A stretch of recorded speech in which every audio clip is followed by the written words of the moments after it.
ఓం గం గణపతయే నమః దుం దుర్గాయై నమః ద్రాం దత్తాత్రేయాయ నమః శరబిందు సమాకారే పరబ్రహ్మస్వరూపిణి వాసరాపీఠనిలయే సరస్వతీ నమోస్తుతే. ఓం నమో నారాయణాయ. మారుతి అనుగ్రహం ప్రారంభ 25 అక్టోబర్ 2025 జ్యేష్ఠ నక్షత్రం, కార్తీక మాసం, శుక్లపక్షం, చవితి తిథి, నాగుల చవితి. ఇవాళ శనివారం. ఈరోజు దీపారాధన ఈరోజు తప్పకుండా మీరు తలస్నానం చేసి దీపారాధన చేయాలి. ఆడవారు కానీ మగవారు కానీ తలస్నానం చేసి 3 ఒత్తులు ఒక ఒత్తిగా చేసి ఆవు నెయ్యితో దీపాన్ని వెలిగించండి. సూర్యాస్తమయంలోపు ఈ దీపం వెలిగిస్తే నాగదోషము తొలగిపోతుంది. నాగదోషం పోవడానికి జ్యేష్ఠ నక్షత్రం వచ్చింది వాళ్ళ. అందులో నాగుల చవితి 3 ఒత్తులు ఒక ఒత్తిగా చేసి ఆవు నేతితో మీ పూజా మందిరంలో అయితే ఉత్తరం వైపు దీపం వెలిగించాలి. ఎందుకంటే జ్యేష్ఠ నక్షత్రాధిపతి బుధుడు ఉత్తరం వైపు దీపం వెలిగిస్తే నాగుల చవితి రోజు తప్పకుండా నాగదోషం పోతుంది. ఈ పరిహారాన్ని ఆచరించండి. అయితే ఉత్తరం వైపు ఈ దీపము ఆవు నేతితో వెలిగిస్తారు కాబట్టి సంపూర్ణ ఎవరు వెలిగించిన ఇంట్లో ఎవరికైనా నాగదోషం ఉంటే తొలగిపోతుంది. సూర్యాస్తమయంలోపు ఈ దీపాన్ని వెలిగించండి. ఇక అదృష్టమైశ్వర్యం. చాలామంది ఉద్యోగం చేస్తూ ఇబ్బంది పడుతున్నారు, ఉద్యోగం లేక ఇబ్బంది పడుతున్నారు, వ్యాపారంలో సక్సెస్ అవ్వక ఇబ్బంది పడుతున్నారు. అంటే వ్యాపారాలు చేస్తున్నారు కానీ చేతిలో డబ్బు నిలబడట్లేదు, వచ్చిన డబ్బు వచ్చినట్టు ఖర్చు అవుతుంది. కొంతమందికి అయితే వ్యాపారంలో నష్టాలు వచ్చి ఇంకా అప్పుల పాలవుతున్నారు. కొంతమంది ఉద్యోగం చేస్తున్నారు కానీ వాళ్ళకి ఏ మాత్రం కూడా వాళ్ళ కష్టానికి తగ్గ ఫలితం రావట్లే. కొంతమందికి అసలు ఉద్యోగాలు లేవు. అసలు ఈ సమస్యలకు మనం చెక్ పెట్టవచ్చు. ఎలా అంటే డబ్బు సంపాదించడం చాలా ఈజీ అండి. నేను ఈ మాట అన్నానని మీరు తప్పుగా అర్థం చేసుకోవద్దు. డబ్బు సంపాదించడం చాలా ఈజీ అన్న మాటకు పరమార్థం మీ జాతకంలోనే ఉంటుంది. ఇది మీరు జాగ్రత్తగా వినండి. డబ్బు సంపాదించడం మీ జాతకంలోనే ఉంటుంది. అంతెందుకండి, ఒక పర్సను హోటల్ పెట్టి విపరీతంగా సంపాదిస్తున్నాడు. బీటెక్ కంప్లీట్ అయిపోయింది ఆ అబ్బాయిది. వాళ్ళ అమ్మగారిని పెట్టుకొని అతను విపరీతంగా సంపాదిస్తున్నాడు. ఒక వ్యక్తి చాలా ఈజీ బిజినెస్, చాలా సింపుల్ బిజినెస్, కానీ ఘోరమైన లాస్ అయిపోయి నష్టాల్లో ఉన్నాడు. అదైపోయింది, ఇంకో బిజినెస్ పెట్టాడు నష్టం, ఇంకో బిజినెస్ పెట్టాడు నష్టం. అతని స్థాయికి 4.5 లక్షల అప్పులో ఉన్నాడు ఇప్పుడు. అసలు అతని స్థాయి చాలా, అంటే డబ్బు చాలా లేని కుటుంబము, ఇబ్బంది అయినా కూడా చిన్న చిన్న బిజినెస్లు 4-5 పెట్టాడు. 50,000కు ఒకటి, 30,000కు ఒకటి, పానీపూరి బండి అని పెట్టాడు అలా. కానీ ఏమైపోయింది, ఇవాళ 4.5 లక్షల లాస్ అతని సేవింగ్స్ అయిపోయిన తర్వాత. కాబట్టి ఇక్కడ పాయింట్ ఏంటంటే డబ్బు సంపాదించడం చాలా ఈజీ. కానీ మరి ఇవన్నీ చెప్తున్నాను కదా, ఏంటంటే అసలు ఏ వ్యక్తి ఎందులో రాణిస్తాడు. ఇందాక నేను చెప్పాను, బీటెక్ చదువుకొని ఒక హోటల్ పెట్టి రోజుకి దాదాపుగా నాకు తెలిసి 25,000 నుంచి 30,000 బిల్లింగ్ అవుతుంది. ఇంకెక్కువ అవ్వచ్చు. జస్ట్ అలా ఒక క్యాలిక్యులేషన్ చెప్తున్నాను. నేను వెళ్ళి అక్కడికి చూశానంటే చూసిందే చెప్తున్నాను. నేను అక్కడికి వెళ్ళి చూసి నేను అక్కడ టిఫిన్ చేసిన తర్వాతే నేను మాట్లాడుతున్నా. వాళ్ళు చాలా రిక్వెస్ట్తో పిలవడం జరిగింది. వాళ్ళు అంటే వాళ్ళ నాన్నగారు లేరు, వాళ్ళ అమ్మ బాగా నమ్ముతారు, మన వీడియోస్ ఫాలో అవుతారు. అయితే ఇక్కడ అంటే ఈ బీటెక్ చదివిన వ్యక్తి హోటల్లో విపరీతంగా సంపాదిస్తున్నాడు. అతను ఉద్యోగం చేసుంటే రోజుకు 30,000 అనేది అసంభవం. బీటెక్ నాలెడ్జ్తో రోజు బీటెక్ తర్వాత ఎంటెక్ చేసినా కూడా నెలకు 9 లక్షల జీతం అంటే హైలీ ఇంపాసిబుల్. సరే 9 లక్షల్లో అతని ఖర్చులు 4 లక్షలు పోయినా 5 లక్షలు అయితే సేవింగ్స్ అవుతున్నాయి.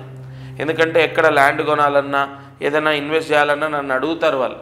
అతను బాగా కొంటున్నాడంటే దాని అర్థం సేవింగ్స్ అవుతున్నాయి కదా. కాబట్టి ఇక్కడ డబ్బు సంపాదించడం చాలా ఈజీ, కానీ మీ జాతకంలోనే ఉంటుంది ఆ రహస్యం.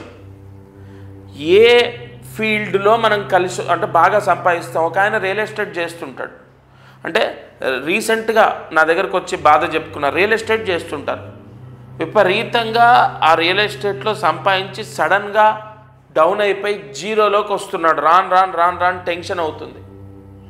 రాను రాను టెన్షన్ అయిపోయి అసలు ఏంటి నా పరిస్థితి ఏంటి అనే ఇబ్బందుల్లోకి పడిపోతున్నాడు. ఇక్కడ రియల్ ఎస్టేట్ అసలు మీకు కలిసి వస్తుందా లేదా అనేది మీ జాతకంలో ఉంటుంది. ఒక వ్యక్తికి స్టాక్ మార్కెట్ కలిసి వస్తుంది.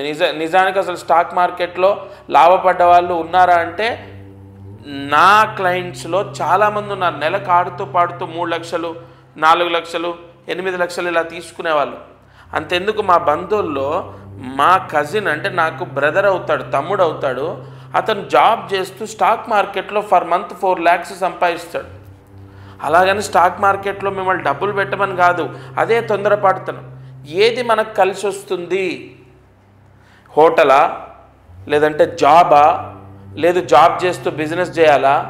ఒక అతను కార్ వాషింగ్, ఇక్కడది తమిళనాడు దగ్గర ఒక ప్రాంతము, వాళ్ళకి అసలు మన లాంగ్వేజ్ కూడా రాదు, బట్ వాళ్ళు రిలేటివ్స్ స్నేహితులు సంథింగ్ వాళ్ళు గైడ్ చేస్తుంటే వాళ్ళు చెప్తే వాళ్ళు వచ్చారు. పాపం తెలుగు రాదని తెలుగు వచ్చిన పర్సన్ని తీసుకొని వచ్చారు.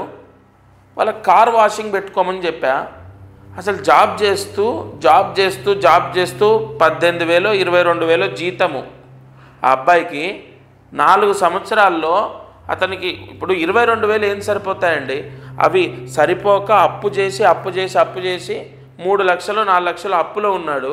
ఇంకా రాను రాను అప్పు పెరుగుతుంది, వడ్డీలు పెరుగుతున్నాయని అసలు ఏంటి చూపించుకుందామని వస్తే నేను ప్రాపర్ గైడెన్స్ అతని జాతకాన్ని బట్టి ప్రాపర్గా మీరు కార్ వాషింగ్ పెట్టుకోండి, మీ లైఫ్ టర్న్ అవుతుంది.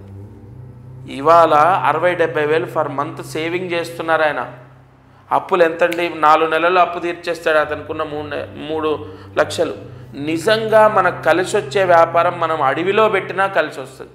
అంతెందుకండి, మీరు గమనించండి, చిన్న వీడియోల ద్వారా ఇన్స్టాగ్రామ్లో యూట్యూబ్లో చిన్న వీడియోల ద్వారా హోమ్ మేడ్స్ అని లక్షలాది పికిల్స్ అని హోమ్ మేడ్స్ అని లేదా ఇంకోటని లక్షలాది రూపాయలు సంపాదిస్తున్నారు. వాళ్ళకు అందులో కలిసి వచ్చింది. ఇక్కడ ఒక వ్యక్తికి ఫాస్ట్ ఫుడ్స్ కలిసి వచ్చింది, లేదా స్వగృహ ఫుడ్స్ కలిసి వచ్చింది. కొన్ని మనం చూస్తే స్వగృహ ఫుడ్స్ మీదనే లక్షలాది రూపాయలు సంపాదించే వాళ్ళు ఉంటారు. స్క్రాప్ బిజినెస్ కలిసి వచ్చింది. ఒక వ్యక్తికి రియల్ ఎస్టేట్ కలిసి రావట్లేదు. రియల్ ఎస్టేట్లోనే ఉండడం కాదు, నాకు అది తప్ప ఏం తెలియదండి అంటూ ఉంటారు. అసలు జాబ్ చేస్తే కలిసి వస్తుందా? జాబ్ ఎప్పుడు వస్తుంది? మంచి జాబ్ రావడానికి ఏం చేయాలి? అన్నీ మీ జాతకంలోనే ఉంటాయి. ఏ బిజినెస్, ఒక్క జాబే కాదు, అసలు ఏ బిజినెస్ చేస్తే విపరీతంగా మనం సంపాదిస్తాము అన్నీ మీ జాతకంలోనే ఉంటాయి. మీ జాతకాన్ని చూసిన తర్వాత మీరు ఎటువైపు వెళ్తే మంచిది, ఏ బిజినెస్ చేస్తే మంచిది. ఒకతనికి డ్రై వాషింగ్ పెట్టుకోమని చెప్పాను. ఇది మన ఈ క్లోత్స్కి డ్రై వాషింగ్ ఇప్పుడు అతను 4 ఓపెన్ చేశాడు హైదరాబాద్లో. కాబట్టి నేను అనేది ఏంటంటే సెలూన్ బిజినెస్ కలిసి వస్తుందా, లేదంటే ఇంకోటా? మీరు తప్పకుండా మీ జాతకాన్ని చూయించండి. మీకు వ్యాపారం మంచిదా, ఉద్యోగం మంచిదా, అసలు ఈ ఉద్యోగాన్ని వదిలేసి ఏదైనా వ్యాపారం పెట్టుకోవాలా, లేదు ఉద్యోగం చేస్తూ ఇంకేదైనా చేయాలా అన్న ప్రాపర్ ఆన్సర్ మీకు వస్తుంది. అప్పుడు నేను చెప్పిన మాట, కలియుగంలో డబ్బు సంపాదించడం చాలా ఈజీ అని మీరు కూడా ఒప్పుకుంటారు. ఈరోజు మంత్రం అయితే, మంత్రము ఇవాళ ఏమీ తినకముందే చదవాలి. అంటే మీరు భోజనం చేయడానికి ముందే, కొంతమంది ఉపవాసం ఉంటారు, కొంతమంది టిఫిన్ చేస్తారు, కొంతమంది పుట్టలో పాలు పోస్తారు, ఇంకొంతమంది పాలు పోసిన తర్వాతే నేను టిఫిన్ కానీ భోజనం కానీ చేస్తాను. ఇక వాళ్ళ పద్ధతి ఆచారాన్ని బట్టి వాళ్ళు చేస్తారు. దానికి నేను నియమం ఏం చెప్పను. కానీ నేను ఇవాళ ఇచ్చే మంత్రం నాగమంత్రం. ఈ మంత్రము ఏమీ తినకముందే, అంటే మీరు ఉదాహరణకు టిఫిన్ కానీ భోజనం కానీ చేయకముందే పెందలాడి ఈ మంత్రాన్ని జపించండి. జాగ్రత్తగా మంత్రాన్ని రాసుకోండి. ఓం క్లీం శ్రీం నవనాగరూపాయ నమః. ఓం క్లీం శ్రీం నవనాగరూపాయ నమః. ఓం క్లీం శ్రీం నవనాగరూపాయ నమః. ఈ మంత్రాన్ని 5 సార్లు రాసి 108 మార్లు జపించండి. ఉపవాసం అంటే ఏమి తినకముందే ఈ మంత్ర జపం చేస్తే వారింట్లో సంపూర్ణ సుబ్రహ్మణ్య అనుగ్రహంతో వాళ్ళ పిల్లలు ప్రయోజకులవుతారు. నాగుల చవితి అనేది చాలా పవర్ఫుల్ డే. సుబ్రహ్మణ్య ఆవాహన శక్తి ఉంటుంది. తప్పకుండా ఈ మంత్ర జపాన్ని చేసుకోండి. అయితే ప్రతిరోజు మనము మహామంత్రాన్ని ఈ ఛానల్ ద్వారా తీసుకుంటున్నాం. అలాగే దీపారాధన చేస్తున్నాం. అదృష్టం ఐశ్వర్యంలో ఎంతో ముఖ్యమైనటువంటి విషయాలను తెలుసుకుంటున్నాం. ఒకటి, మంత్రాన్ని ఒకరోజు మనం జపించలేదు, మరుసటి రోజు ఆ రోజు జపించలే, మరుసటి రోజు ఖచ్చితంగా మంత్రాన్ని ప్రతిరోజు చదువుకోండి. ఆ రాసిన మంత్రాలు పుస్తకాలన్నీ బీరువా పైన పెట్టినా బీరువాలో పెట్టినా చాలా మంచిది. అలాగే దీపారాధన ప్రత్యేకంగా నేను చెప్తాను. ఏ రోజు మట్టి దీపం వెలిగించాలి, ఏ రోజు ఏ దీపాన్ని వెలిగిస్తే మంచిది. ఛానల్లో ఎన్నో అద్భుతమైన విషయాలు మనకు స్కాంద పురాణం ద్వారా, లేదంటే వైవర్త పురాణం ద్వారా, నాగశాస్త్రం ద్వారా ఎన్నో విషయాలని చెక్ చేసుకొని ఛానల్లో మీకు తెలియపరుస్తాను. ప్రతిరోజు మీ నక్షత్రానికి సంబంధించి కానీ, మీ రాశికి సంబంధించి కానీ, లేదా మీ జాతకానికి సంబంధించింది కానీ ఏదో ఒక పరిహారం తప్పకుండా మీకు మ్యాచ్ అవుతుంది. ఎప్పుడైనా గుర్తుపెట్టుకోండి. 10, 20 లేదా 30 లేదా 40 ఏదో ఒక రోజు మీ కర్మదోషం మిమ్మల్ని విడిచిపెడుతుంది. అప్పుడు మీకు కలిసి వస్తుంది. ఆ రోజు నన్ను గుర్తు తెచ్చుకుంటారు. గురుగారు చెప్పిన ఛానల్లో అన్నీ విని చేశాము. కొంతమందికి 10 రోజుల్లో బాగైందండి, కొంతమందికి 20 రోజులు, కొంతమందికి 30, కొంతమందికి నెల 2 నెలలు. అంటే మీ గత జన్మ కర్మదోషం ఎంత మీరు మోసుకొచ్చారో అదంతా పోవాలి కదా. ఇప్పుడు నేను బరువుగా ఉన్నాను, నన్ను డాక్టర్ బరువు తగ్గమన్నారు. నేను నెలకి ఇన్ని కిలోలు తగ్గితే ఎన్ని నెలల్లో ఆయన చెప్పిన బరువుకు వస్తాను అర్థం చేసుకోండి. అలా తప్పకుండా ఈ ఛానల్ ద్వారా నేను చెప్పేది ఏదో ఒక రోజు మిమ్మల్ని కాపాడుతుంది, అది మాత్రం కన్ఫర్మ్.